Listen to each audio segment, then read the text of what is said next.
Hosea's wife and children. And this is backing off of a video that Apostle Gabar had just did. And I'm pretty much going to read. If you watch his video, you really don't even have to watch my video, because I'm pretty much say the same thing that he said. And he put the video up based upon Captain Tazariak of the ISUPK saying that, and he actually said it because it's on Apostle Gabar's video, and he said, well, he really didn't sleep with her. Well, the Apostle Gabar came back and read in Hosea the 1st chapter. I'm going to read some of Hosea the 1st chapter, and I'm going to go to Hosea the 3rd chapter now. In Apostle Gabar's video, he said he's going to go back and forth from Hosea. He's going to deal with Hosea 1 and Hosea 2. I'm going to go to Hosea 1 and Hosea 3. Because this is literal, okay? It says, as the title of this video, Hosea's wife and children. It says, and his wife was a prostitute, if you will. It said the word of the Lord Yahweh that came unto Hosea the son of Bean in the days of Uzziah, Jotham, Ahaz, and Hezekiah, kings of Judah, and in the days of Jeroboam, the son of Joash, king of Israel. Second verse, the beginning of the words of Yahweh by Hosea. And the Lord Yahweh said to Hosea the prophet, go, take unto thee a wife of whoredoms, meaning a woman that slept with more than one man, and children of whoredoms, for the land have committed great whoredom, departing from the Lord. So the Most High told Hosea to literally go and get a wife of whoredoms. Her name is Gomar. Now let's pull out some words. I'm going to put this up raw. Second verse again, Hosea 1 verse 2. The beginning of the word of Yahweh by Hosea, and the Lord Yahweh said to Hosea, go, take unto thee a wife. Let's look at that word wife.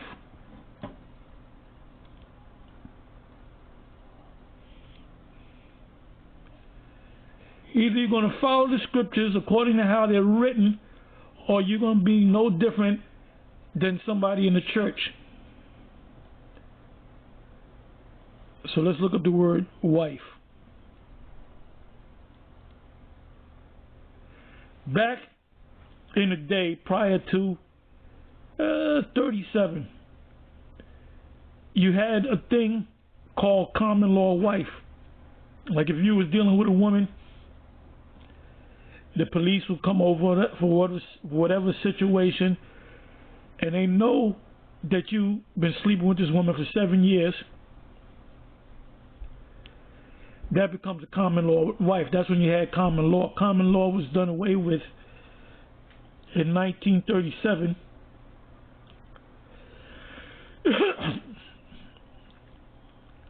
Excuse me, 1937, and a new constitution was put in. Because people go around saying they got constitutional rights. You really don't have constitutional rights. The Constitution is a goddamn piece of paper, like Baby Bush said. They only pretend that the Constitution exists. Anyway, the word, that's a whole nother subject. The word is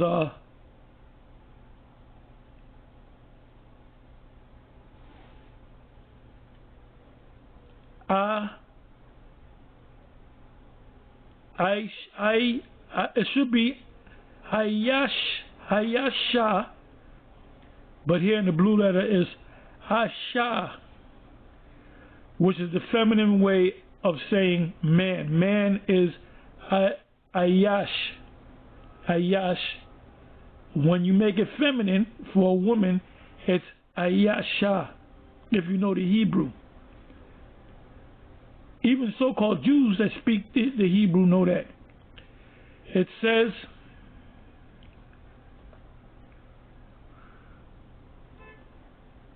says wife, woman, one married female, miscellaneous. It says woman, wife, female, woman, wife, female.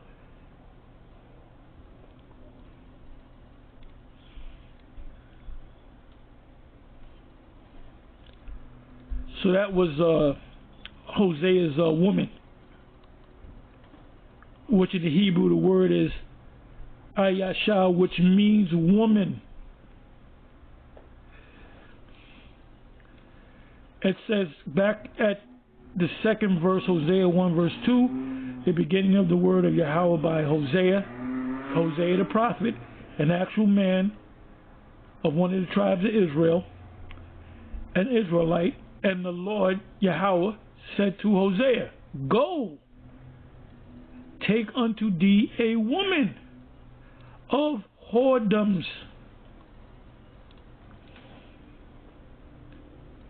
So let's look up the word whoredoms.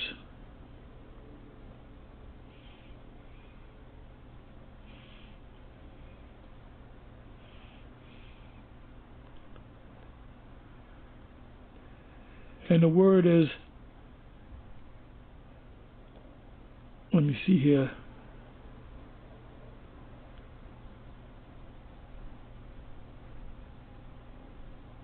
Zananyam.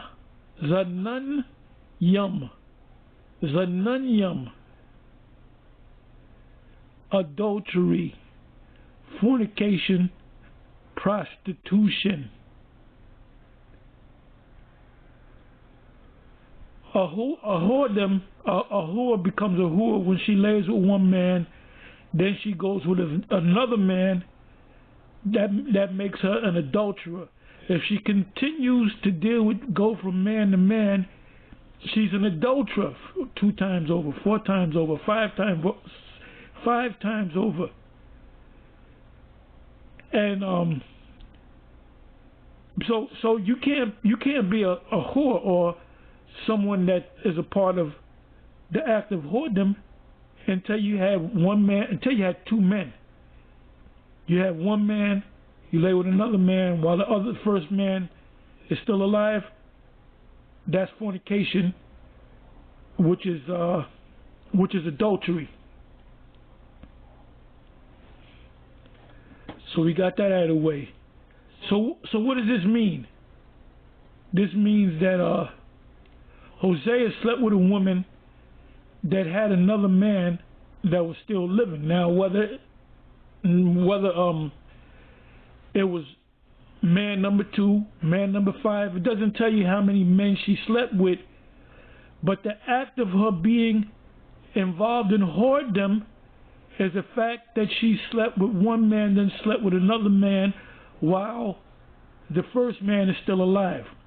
That very act, you don't have to sleep with 100 men, 1,000 men. Okay? So let's read the second verse again. And you got to put emotions to the side. It's the beginning of the word of Yahweh by Hosea. And remember, Captain Tazariak made a statement, he really didn't sleep with no whore. What does this mean then? What the hell does this mean? But was it in your mind? This is why, man, GMS is numero uno. When it comes to breaking down them scriptures, GMS is numero uno. It says the beginning of the word of the Lord by Hosea, which is a man of Lord, a man, an Israelite man, who is a prophet. And the Lord said, Yahweh said to not Rumpelstiltskin, Yahweh. And by the way, the Lord is not Rumpelstiltskin. He didn't say, well, look, you got to figure out my name, then call me. He gave his name out. And I did that on another video that I hadn't even put up yet. It says, and the Lord said to Hosea, go. Now, I bet you that word for go is halak. I'm not going to go to it, but halak means to like go or go forward. Take. The word take in Hebrew is laquak, to grab. Unto thee a wife, unto thee a woman of whoredoms, an adulterer, and children of whoredoms.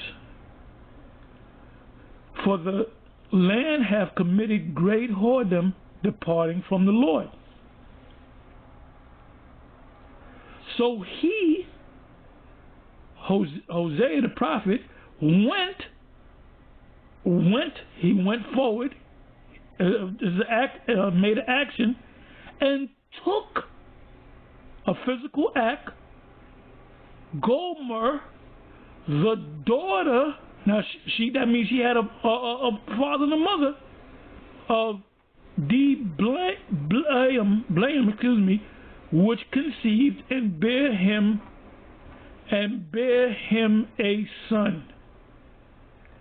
So Hosea laid down with Gomer, the daughter of Blaam, and she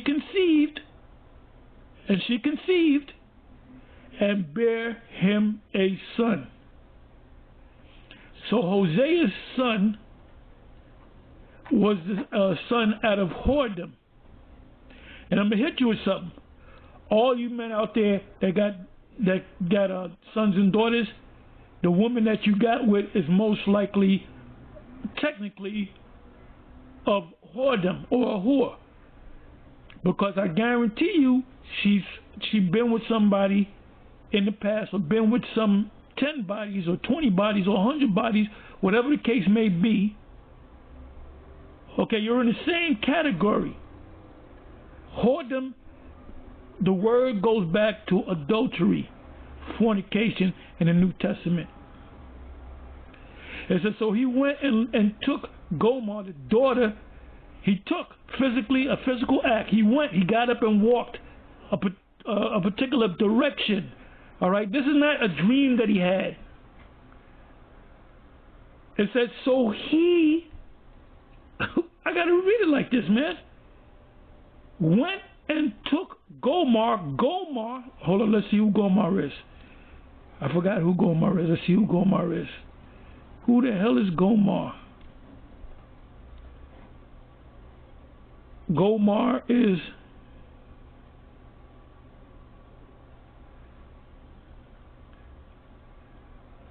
I'm sorry, the father of Hosea. Let me see something. I clicked the wrong thing.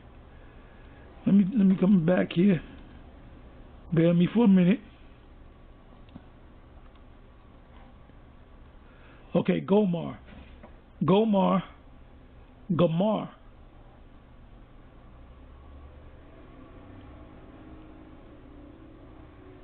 Okay, they mentioned a whole bunch of... Okay, here it is. Hope you can see it.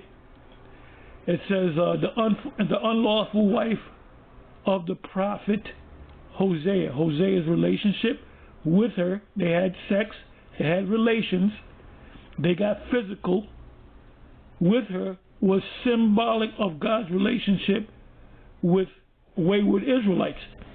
So now you're going to get twisted. No, see, it was a symbolic thing. Didn't know. The fact that you're not knowing the scriptures, the fact that Hosea laid with Gomer, the woman who played the harlot, is symbolic of the Lord's relationship with wayward Israelites. The bigger picture was that the Lord was married unto us, and we followed other ways of life. Ultimately, the Most High is going to take us back, even though we were supposed to be put to death. That's also in Jeremiah 3. That's also in Romans the 7th chapter. This is not hard, man. This is not hard. So now Captain Tazariak is going to have to explain himself. Or can we now just, well, if we don't like a particular thing, can we just make it, no, that's symbolic. Esau never exists. It's symbolic. The Israelites never exist. They're symbolic. Anyway, it says, third verse, I read the third verse. I don't have to read it anymore. I mean, you can read the rest of it. The rest of Hosea 1. So now let's jump to Hosea 3. It says Hosea's second symbolic marriage.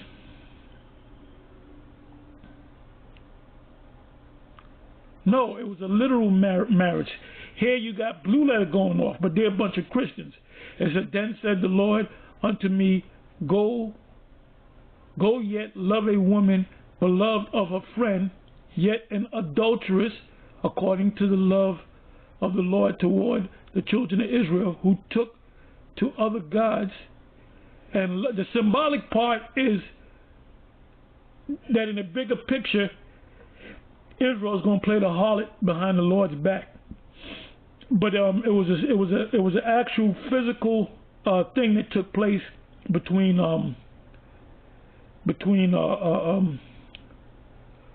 Hosea and Gomer.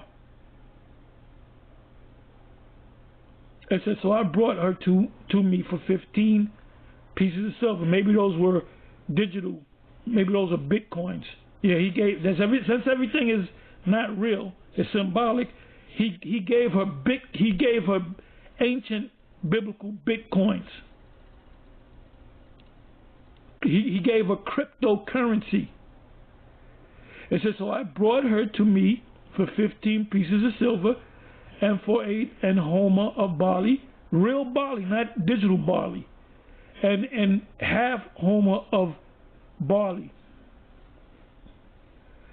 It says, and I said unto her, thou shalt abide for me many days. Now in the ancient world, you rented out women for a month, for 10 days, and they will cook for you.